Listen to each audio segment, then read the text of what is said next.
लकड़ी गांव में पीलू नाम की गरीब चिड़िया रहती थी। उसको इंजीनियरिंग का काम देखना बहुत पसंद था। जब भी कोई अपना नया घर या दुकान बनाता था, पीलू उसे देर तक देखती थी। एक दिन हरिया कंस्ट्रक्टर उसको अपने पास बुलाता है और कहता है, पीलू चिड़िया, तुम्हें मैं बहुत दिनों से देख रहा हूँ। तुम हमेशा कंस्ट्रक्शन की जगह पहुँच जाती हो। क्यों? तुम्हें मजदूरी का काम चाहिए? हरिया काका, मैं गरीब हूँ, लेकिन मैं यहाँ मजदूरी के लिए नहीं आई हूँ। मुझे भी ऐसे ही घर बनाना है। अब मैं देख देख कर घर बनाना सीख गई हूँ। तुम गरीब लोग थोड़ी सी चीज क्या जान लेते हो, अपने आप को पता नहीं क्या समझने लगते हो। पता है ना, कंस्ट्रक्शन के सामान जैसे ईंट, सीमेंट, लोहे के रॉड्स कितने महंगे आते हैं। अब जाओ यहाँ से और आगे से कंस्ट्रक्शन साइट में दिखना नहीं। नाराज नहीं होइए हरिया काका, मैंने आपसे ही ये सब सीखी हूँ। आप एक दिन मुझ पर गर्व करेंगे। ऐसा कहकर पीलू अपने घर चली जाती है। उसके घर में बीमार पिता टिल्लू और बूढ़ी माँ बबली रहते थे। पीलू कहाँ चली गई थी? अरे कहीं मजदूरी कर, कुछ काम कर। घर की हालात कितनी खराब है। अभी कड़क सेठ आए थे और घर खाली करवाने की धमकी देकर गए हैं। अगर हमने उन्हें किराया नहीं दिया तो हम बेघर हो जाएंगे। माँ, तुम चिंता मत करो, मैं कुछ ना कुछ करती हूँ। फिर पीलू सोच में पड़ जाती है कि वो अपना घर कैसे बनाए, क्योंकि कंस्ट्रक्शन के सामान खरीदना उसकी हैसियत के बाहर था। मैं कंक्रीट के घर नहीं बनाऊंगी, मैं इको फ्रेंडली बैम्बू का घर बनाऊंगी। फिर पीलू जंगल में बैम्बू ढूंढने निकल जाती है और उसे एक जगह बहुत से बम्बू मिल जाते हैं। पीलू उन्हें काट कर एक खाली जगह इकट्ठा कर लेती है। इसके बाद पीलू एक एक बम्बू को जोड़ जोड़ कर एक घर तैयार करने लगती है और 2 ही दिनों में वो एक छोटा सा घर तैयार करने। फिर पीलू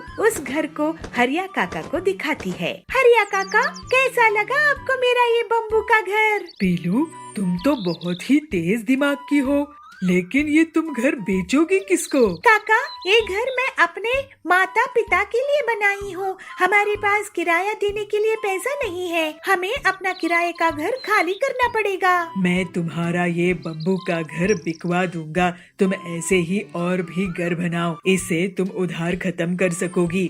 नहीं तो एक घर बनाकर उसी में रहने से तुम्हें कुछ पैसे नहीं मिलेंगे। तुम्हारी जब कमाई ही नहीं होगी तो तुम आगे जीवन में क्या करोगी? हाँ काका, आप सही कह रहे हैं। आपकी मदद के लिए शुक्रिया। अब मैं और भी बम्बू के घर बनाऊंगी। फिर हरिया एक एक करके पीलू के बम्बू के घर बिकवा देता है, जिससे पीलू को बहुत पैसे मिल जाते हैं और वो कड़क सेठ का किराया खत्म कर देती है और अपने लिए एक सुंदर सा बड़ा सा बम्बू हाउस बना लेती है। अब हरिया और पीलू बम्बू के घर का बिजनेस करने लगते हैं। ऐसे पीलू अपनी मेहनत के दम पर अपने परिवार के साथ खुशी खुशी रहने लगती है। एक छोटे से गांव में पीलू चिड़िया रहती थी। उसका बेटा टिल्लू और बहू बबली भी उसी के साथ रहते थे। लेकिन टिल्लू और बबली को पीलू का साथ रहना पसंद नहीं आता था। पीलू की एक बेटी भी थी। उसकी एक अमीर घर में शादी हो चुकी थी। शादी के बाद वो अपनी माँ से अच्छा व्यवहार नहीं रखती थी। माँ, मैं तुमसे कुछ कहना चाहता था। मेरी आमदनी बहुत कम है, मैं तुम्हारा खर्चा सहन नहीं कर पा रहा हूँ और गाँव में वृद्धाश्रम भी नहीं है जहाँ मैं आपको छोड़ कर आ सकूं। मेरी पूरी पगार घर चलाने में ही चली जाती है। मुझे बच्चे होंगे तो उन्हें स्कूल कैसे भेजूंगा, ये भी मैं सोचता रहता हूँ। कुछ दिन पिंकी दीदी के यहाँ चली जाओ। बेटा, अपनी बेटी के ससुराल में मैं कैसे चली जाऊँ? चल, तुझे तकलीफ ना हो तो मैं ये कोशिश करके देखती हूँ। फिर पीलू अपनी बेटी के ससुराल चली जाती है। बेटी पिंकी, क्या मैं तुम्हारे यहाँ कुछ महीने रुक सकती हूँ? वो क्या है ना, टिल्लू की आमदनी कम है तो वो मुझे तेरे यहाँ रुकने के लिए भेजा है। अरे माँ, मैं तो अपने पति के साथ आज ही स्विट्जरलैंड जाने वाली हूँ। मैं तुम्हें यहाँ कैसे रख सकती हूँ? पीलू ये सुनकर बहुत दुखी हो जाती है। वो रोने लगती है। हे भगवान, इस बुढ़ापे में मेरे बच्चे कैसे हैं जो मुझे सहारा नहीं दे सकते। फिर थोड़ी देर में कुछ सोचकर वो एक सुनार के पास चली जाती है। सुनार भैया, आप ये अंगूठी गिरवी रख लो और मुझे इसके कुछ पैसे दे दो। इस अंगूठी के आपको मैं 5,000 ही दे सकता हूँ पीलू बहन। पीलू उन 5,000 को लेकर एक छोटी सी किराए की झोपड़ी में चली जाती है। इन पैसों से तो एक ही महीने का गुजारा होगा, उसके बाद मेरे पास खाने के लिए भी पैसे नहीं बचेंगे। मुझे कुछ काम शुरू कर देना चाहिए, लेकिन इतने पैसे से मैं सिर्फ रोटी बनाने का काम ही शुरू कर सकती हूँ। फिर अगले ही दिन से पीलू रोटी और आलू की सब्जी बनाकर एक चौक में बेचने लगती है। रोटी सब्जी ले लो, रोटी सब्जी, गर्मा गर्म रोटी सब्जी, ताजी ताजी रोटी सब्जी ले लो। तो वहाँ सुंदरी आती है और पूछती है, बहन एक प्लेट रोटी सब्जी कितने की होगी? सिर्फ 20 रुपए की 3 रोटी और सब्जी है। एक प्लेट मुझे देना। तो सुंदरी रोटी सब्जी खाती है। वाह बहन, तुमने तो कमाल की रोटी सब्जी बनाई है। ये लो पैसे, मैं और भी लोगों को तुम्हारे पास भेजूंगी। गरीबों को इतना स्वादिष्ट और अच्छा खाना नसीब नहीं होता, वो सब बहुत खुश होंगे। घर लौटते समय पीलू को 2 भिखारी चिड़िया मिलते हैं। पीलू उन दोनों चिड़ियों को रोटी दे देती है। इस तरह से जल्दी ही पीलू की दुकान चल निकली और उसके पास इतने ग्राहक आए कि वो अकेले काम नहीं कर सकती थी। पीलू रोज रोटियां बनाती और 2 रोटियां वो उन भिखारी चिड़ियों को दे देती थी। मेरी रोटी सब्जी लोगों को बहुत पसंद आ रही है, लेकिन अब मुझे और लोग चाहिए होंगे। क्यों ना मैं उन भिखारी चिड़ियों को काम पर रख लूं? सुनो, तुम दोनों यहाँ पर भीख मांगती हो, मैं तुम्हें एक काम दे सकती हूँ। अपनी दुकान में अगर तुम करना चाहो तो। बहन, मेरा नाम लवली है। मैं एक अमीर घर से थी, लेकिन मेरे बच्चों ने मुझे घर से निकाल दिया तो मैं यहाँ हूँ। मैं भी अच्छे घर से थी बहन, मेरी भी यही कहानी है। हम तुम्हारे साथ काम करेंगे और मेहनत से पैसे कमाएंगे। ये सुनकर पीलू बहुत खुश हो जाती है और फिर तीनों चिड़िया मिलकर टिफिन का काम शुरू कर देते हैं और बहुत जल्द ही पूरे जंगल में सिर्फ पीलू का टिफिन चलता है। पीलू अपनी आमदनी का 3 हिस्सा कर देती है और तीनों बहुत अच्छे से रहने लगते हैं। ऐसे ही एक दिन पीलू का बेटा उसकी दुकान में आता है। माँ, तुम तो बहुत मेहनती हो, मुझे माफ कर दो। मैंने तुम्हारा ख्याल नहीं रखा। अब मुझे पछतावा होता है कि मैंने तुम्हें किस हाल में छोड़ दिया था। बेटा, अब मैं दूसरे बूढ़े लोगों को मदद करूंगी, तू चिंता मत कर। तुम लोग मेरे बच्चे थे और रहोगे। फिर उस दिन से टिल्लू भी अपनी माँ का उसके काम में हाथ बटाने लगा और पूरी ईमानदारी से बुजुर्गों के लिए काम करने लगा। फिर वो सब हंसी खुशी रहने लगे। चुलबुल नगर के गांव में सुंदरी चिड़िया बहुत घमंडी और अमीर जमींदारिन थी। वो गरीब लोगों को ब्याज पे पैसे उधार देती थी और जब गरीब उसे उधार के पैसे लौटा नहीं पाते थे तो वो उनकी जमीन को हड़प लेती थी। ऐसे ही एक दिन बबली उसके पास पैसे उधार लेने के लिए जाती है। सुंदरी सेठानी, आप मुझे 1 लाख उधार दोगी क्या? मैं आपको अगले साल वापस कर दूंगी। मुझे कैसे पता कि तुम मुझे पैसे वापस कर दोगी? तुम कौन हो? मैं तो तुम्हें नहीं जानती हूँ। मैं यही इसी जंगल में रहती हूँ। सेठानी जी, गरीब किसान हूँ, छोटी सी जमीन है मेरी। अच्छा, तो तुम मुझे अपनी जमीन गिरवी रख दो, मैं तुम्हें पैसे उधार दे दूंगी। वैसे कितनी बड़ी जमीन है तुम्हारी? मेरी 10 एकड़ की जमीन है, आप गिरवी रख लो। ठीक है, यहाँ अंगूठा लगाकर पैसे ले जाओ, लेकिन याद रखना, पैसे नहीं चुकाए तो जमीन मेरी। फिर बबली उन पैसों से खाद और दवाइयाँ लाती है और खेत में दिन रात बहुत मेहनत करके फसल उगाती है। इस बार उसकी अच्छी फसल हुई थी। ऐसे ही एक दिन सुंदरी उसके खेत के पास से निकल रही थी। तभी उसकी नजर बबली के खेत में जाती है। अरे वो टिल्लू, कहाँ घूम रहा है? ये बता कि ये खेत किसका है जिसमें इतनी बढ़िया फसल उगी है? शेठानी जी, ये खेत बबली का है। उसी बबली का जिसने मुझसे पैसे उधार लिए हैं। अरे वाह, इसका मतलब ये जमीन और ये फसल और इसका मुनाफा मेरा हुआ। फिर सुंदरी बबली से मिलती है। क्यों बबली, इस बार तो तुम्हारी फसल बहुत अच्छी हुई है। लगता है बहुत मेहनत करी हो। जी सुंदरी जी, मैं फसल बेचकर आपका उधार लौटा दूंगी। उसके बाद घर में बेटी भी है, उसकी शादी भी करनी है। ठीक है, ब्याज मिलाकर 3 लाख दे देना। क्या? लेकिन मैंने तो बस 1 लाख ही उधार लिए थे सेठानी जी। हाँ तो ब्याज चढ़ा के और 2 लाख हो गए हैं। तुम अनपढ़ गंवार लोग कुछ नहीं समझते। ये तो अन्याय है सुंदरी जी। फालतू की बात मत कर, नहीं तो मैं तुझे घर में भी नहीं रहने दूंगी। मैं आपके पैसे नहीं चुका पाऊंगी। नहीं, आप मेरी जमीन ही रख लो। शाम में बबली अपने घर आई और अपनी बेटी पीलू को रोते रोते सब कुछ बता दी। मैं उस लालची सेठानी को देखती हूँ, वो अपने आप को क्या समझती है। आप चिंता मत करो माँ, अब मैं उससे सभी चिड़ियों की हड़पी हुई जमीन वापस करवाऊंगी। पीलू अपनी सहेली हरी तोती के साथ एक प्लान बनाती है। दोनों सहेलियां एक छोटी सी खेत की जमीन में एक नकली पेड़ लगाती है और फिर उस पेड़ को लाल रंग से रंग देती है। फिर वो दोनों उसकी डालियों में सोने, चांदी, डायमंड्स के गहने चिपका देती है, जिससे ऐसा लगता है कि वो गहने उसी पेड़ के फल हो। अब आएगा मजा, लालची सुंदरी कैसे फंसेगी देखना। इसके बाद पीलू चिड़िया हरी तोती के साथ जानबूझकर सुंदरी के पीछे जोर जोर से बातें करती है। अरे तूने देखी क्या उस लाल पेड़ को जो उस खेत में उगा है? उसमें से फल की जगह गहने उग रहे हैं। नहीं तो चल दिखा मुझे। ये सुनकर सुंदरी पीलू और हरी के पीछा करने लगती है। जब वो दोनों खेत पहुंचते हैं तो अरे क्या ये असली सोने जवाहरात है?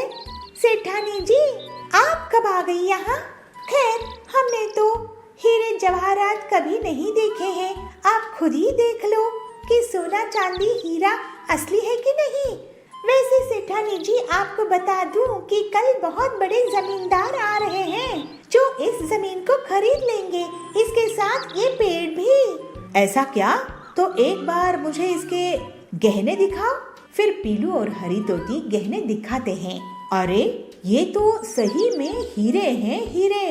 चलो अच्छी बात है, अब हम ये जमीन उस शहर वाले सेठ को बेच देंगे। नहीं, ये जमीन तो मुझे चाहिए। लेकिन आपके पास इतने पैसे हैं क्या सेठानी जी? अरे पीलू, तुम गरीब लोग गरीब ही सोचोगे। इसके लिए तो मैं अपनी पूरी जमीन जायदाद बेच दूंगी, लेकिन मैं इस पेड़ की जमीन को खरीद के ही रहूंगी। ठीक है तो फिर सौदा पक्का, आपकी पूरी संपत्ति के बदले में ये जमीन। ये लीजिए इस जमीन के कागजात, लेकिन पहले आप अपनी संपत्ति के कागज मेरे नाम कर दीजिए। फिर सुंदरी अपनी पूरी संपत्ति, जमीन, जायदाद, गाड़ियाँ, हवेली पीलू के नाम कर देती है और उस छोटी सी पेड़ वाली जमीन को बदले में ले लेती है। अगले दिन कुछ लोग उस पेड़ के पास इकट्ठा होते हैं। क्यों गरीब लोग, कैसा लगा मेरा ये गहनों का पेड़? जरा हमें भी दिखाना गहने सेठानी जी। ये देखो। फिर सुंदरी उन्हें गहने दिखाती है।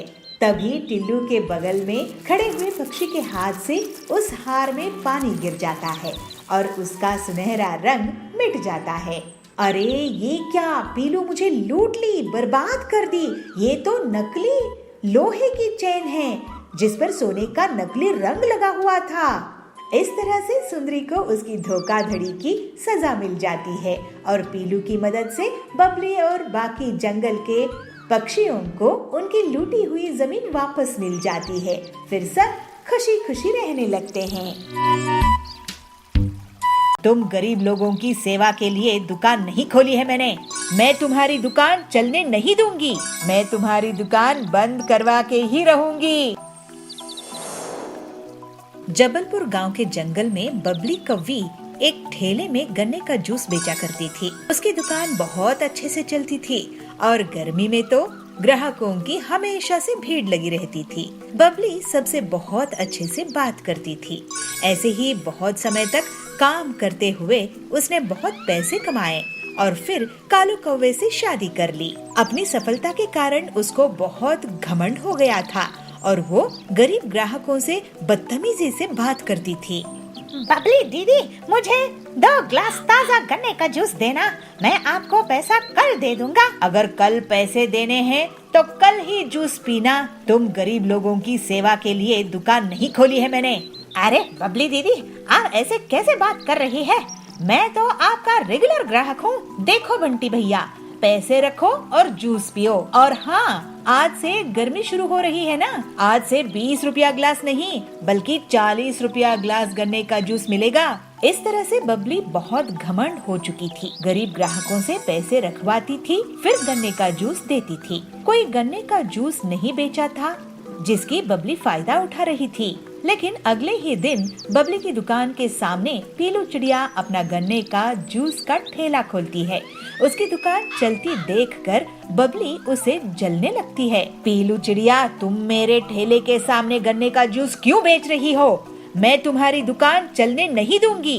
अरे सुंदरी दीदी, गुस्सा मत करो। जंगल में इतने ग्राहक हैं कि हम दोनों की दुकान अच्छे से चल सकती है। पीलू की बातें सुनकर बबली चुप हो जाती है। पीलू अपने ग्राहकों से बहुत अच्छे से बात करती थी, जबकि बबली अभी भी बहुत घमंड से रहती थी। जल्द ही पीलू की दुकान में भीड़ लगने लगती है, क्योंकि वो गन्ने का जूस को सिर्फ 15 रुपए में बेचा करती थी। ये पीलू तो बहुत ही चालाक निकली, सस्ते दामों में जूस बेच रही है। इसकी दुकान बंद करवा दूंगी। मैं भी दाम कम कर देती हूँ, लेकिन उतने पैसों में मैं गन्ने का जूस नहीं बेचूंगी, बल्कि केमिकल वाला नकली मिलावटी जूस बेचूंगी। ग्लास का जंबो साइज बड़ा देखकर जंगल वाले मेरे ही पास आएंगे और पीलू की दुकान बंद हो जाएगी। फिर ऐसा सोचकर बबली अपने घर में केमिकल वाला जूस तैयार करती है और मन ही मन बहुत खुश होती है। जंबो गन्ने का जूस ले लो, जंबो गन्ने का जूस। इतने बड़े गन्ने का जूस कभी नहीं देखे होंगे। जंगल के पक्षी बबली की आवाज सुनकर उसकी दुकान की तरफ भागते हैं और ग्लास का साइज देखकर लालच में आ जाते हैं और सिर्फ कुछ ही मिनट्स में बबली के जंबो गन्ने का जूस बिक जाता है। देखा पीलू चिड़िया, मुझसे पंगा लेने का नतीजा, मैं तुम्हारी दुकान बंद करवा के ही रहूंगी। उसी दिन से पीलू की दुकान में ग्राहकों की कमी होने लगती है और अगले दिन से तो कोई भी उसकी दुकान नहीं जाता है। थोड़े ही दिनों में पीलू को दुकान बंद करने की नौबत आ जाती है। तभी एक दिन डॉक्टर हरिया उसकी दुकान पहुंचते हैं। पीलू, मुझे 1 गिलास जूस देना। बबली की दुकान में भीड़ है, मुझे लेट हो रहा है, नहीं तो मैं उसी की दुकान में जाता। ये लीजिए डॉक्टर सर। अरे वाह, ये बहुत ताज़ा है। ऐसा करो, तुम मेरे हॉस्पिटल में रोज 20 गिलास भेज दिया करो मरीज के लिए। पीलू ये सुनकर बहुत खुश हो जाती है और हरिया के मरीज उसके गन्ने का ताज़ा जूस पीकर ठीक हो जाते हैं। लेकिन तभी वहाँ बबली की दुकान से गन्ने का जूस पीने वाले पक्षी आते हैं और उल्टियाँ करने लगते हैं। अरे ये क्या, इन्हें तो उल्टियाँ हो रही है। उनका टेस्ट होता है और उनसे हरिया पूछता है कि वो लोग क्या खाए पिए थे। तब वो बताते हैं कि रोज वो बबली के यहाँ जूस पीते हैं। बबली, तुमने इस गन्ने की जूस में क्या मिलाया है? तुम्हें पता है सबको किडनी में स्टोन्स हो गए हैं। इन सब की तबीयत खराब हो गई है तुम्हारी दुकान का गन्ने का जूस पीकर। अरे ये लोग पीलू की दुकान का जूस पिया करते थे। फिर हरिया बताता है कि पीलू की दुकान के जूस से उसके बीमार मरीज ठीक हो गए हैं। इसके पहले बबली कुछ बोल पाती, सभी पक्षी उसको घेर लेते हैं। बबली, तुम हमसे इतना सारा पैसा लेती हो गन्ने के जूस का, लेकिन ये जहर बेच रही हो। वो पीलू कम दाम में भी हमें स्वादिष्ट और सेहतमंद गन्ने का जूस पिलाती है। अब तुम्हें इसका हर्जाना भुगतना होगा।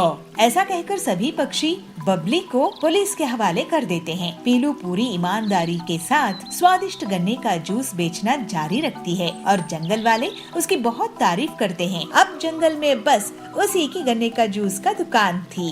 पीलू और बाकी लोग अब हंसी खुशी रहने लगते हैं। जयपुर के के जंगल में पीलू और बबलू दो पति पत्नी रहते थे। वो लोग कुछ मुर्गियों को पाले थे। पीलू उन मुर्गियों को दाना डाला करती थी। पीलू एक मुर्गे का बहुत खास ख्याल रखती थी। उसे काजू, बादाम, पिस्ता, किशमिश खिलाती थी। पीलू, तुम इस मुर्गे को इतना क्यों खिलाती रहती हो? तुम इसकी आदत बिगाड़ रही हो। इतनी खास ख्याल रखोगी तो ये बिगड़ जाएगा और घमंडी हो जाएगा। अरे नहीं, आप चिंता मत करो, ऐसा कुछ नहीं होगा। अगर ये बिगड़ गया तो मैं इसे सुधार दूंगी। लेकिन वो मुर्गा बहुत शरारती था। उसे अपने पर घमंड था और वो दूसरी मुर्गियों को चिढ़ाता था। ऐसे ही एक दिन पीलू मुर्गियों को लेकर नदी के किनारे गई और एक पेड़ के नीचे सो गई। तब वो घमंडी मुर्गा टहलते हुए एक साधु के पास पहुंचता है और उनसे वरदान मांगा। साधु मुर्गे की भाषा समझते थे। साधु महात्मा जी प्रणाम। आप अभी अभी तपस्या से उठे हैं, क्या मैं आपसे वरदान मांग सकता हूँ? तुम तो बड़े चालाक लगते हो, लेकिन क्योंकि मैं अभी अभी तपस्या से उठा हूँ तो तुम्हें वरदान देना ही होगा। बोलो क्या चाहते हो? मैं चाहता हूँ कि मैं लोगों की मन की बात जान सकूं। अरे लेकिन ऐसा प्रकृति के नियमों के साथ खिलवाड़ होगा। मैं नहीं जानता। साधु जी, आप तो मुझे यही वरदान दे दो। ठीक है, ठीक है। फिर साधु उस पर जल छिड़क देता है। थोड़ी देर बाद पीलू नींद से जागती है और सब मुर्गियों के साथ वापस घर चली आती है। पीलू घर में फिर से उस मुर्गे को दाना डाल रही थी और सोचती रहती है, मैं इस मुर्गे से बहुत पैसे कमाऊंगी। इसके साथ जो भी मुर्गी अंडे देती है वो काफी ज्यादा दाम में मैं बेचती हूँ, जिससे मुझे बहुत फायदा होता है। ये सब सुनकर मुर्गा और भी घमंडी हो जाता है। ऐसे ही एक दिन कालू चोर पीलू के घर की तरफ देख रहा था और सोच रहा था, ये बबलू और पीलू आजकल बहुत पैसे कमाते हैं। आज रात को इनके घर में डाका डालूंगा और सारी मुर्गियों समेत इनकी तिजोरी खाली कर दूंगा। तो तभी घमंडी मुर्गा बोलता है, अच्छा, तो ये मेरे मालिक के घर में चोरी डकैती के बारे में सोच रहा है और उसमें भी मुझे चुराना चाहता है। अभी मजा चखाता हूँ इसको। और फिर वो कालू पर हमला कर देता है, जिससे कालू बहुत बुरी तरह से घायल हो जाता है। फिर कुछ देर बाद कालू अपने दोस्तों के साथ पीलू के घर आता है और उसे धमकाता है, तुम अपने मुर्गे को संभाल कर रखो, नहीं तो मैं इसकी बिरयानी बनाकर खा जाऊंगा। इसने मुझ पर हमला किया था। कालू, तुम्हारी इतनी हिम्मत कि तुम मेरे घर में घुसकर मुझे ही धमकी दे रहे हो? मैं तुम्हें और पीट दूंगी, भाग जाओ यहाँ से। फिर कालू और उसके दोस्त डर के कारण वहाँ से भाग गए। एक दिन पीलू की सास सुंदरी उसके घर पहुँची। बहू, क्या कर रही है? आजकल इन मुर्गियों को पाल रही है क्या? अरे जरा मेरा भी ख्याल रखा करो। चलो आज मुझे तुम बिरयानी खिलाओ। हाँ सासू माँ, आप मुझे बताइए कि मैं किस मुर्गी की बिरयानी आपको बनाऊं? सुंदरी सोच में पड़ जाती है। वो एक के बाद एक मुर्गियों को देखती है और आखिर में उस मुर्गे के पास उसकी नजर जाती है और वो सोचती है, ये मुर्गा तगड़ा लग रहा है, इसकी ही बिरयानी खा जाती हूँ। जैसे ही सुंदरी मुर्गे की बिरयानी के बारे में सोचती है, मुर्गा गुस्से में आ जाता है। ये मुझे खाएगी, अभी बताता हूँ। और फिर वो सुंदरी पर हमला कर देता है। ये देखकर पीलू भी गुस्से में आ जाती है और वो मुर्गे से लड़ पड़ती है। लेकिन इसके बाद मुर्गा सास और बहू पर हमला कर देता है। पीलू और सुंदरी घर से भागने लगती है। मुर्गा उनका पीछा करता है। कुछ दूर पर ही साधु वहाँ मिलते हैं। वो देखते हैं कि वो घमंडी मुर्गा दो औरतों के पीछे है, तो वो उसे रोक देते हैं। देखा पीलू चिड़िया, तुमने लालच में इस मुर्गे का खास ख्याल रखी और दूसरी मुर्गियों को कम समझती थी। इस भेदभाव के कारण ये मुर्गा घमंडी और बदमाश हो गया। सबको एक जैसा समझना चाहिए। जी साधु महात्मा, आप ठीक कह रहे हैं, मुझसे गलती हो गई। इस तरह से पीलू अपनी गलती मानती है और आगे से सभी मुर्गियों को एक जैसा दाना पानी देने लगती है।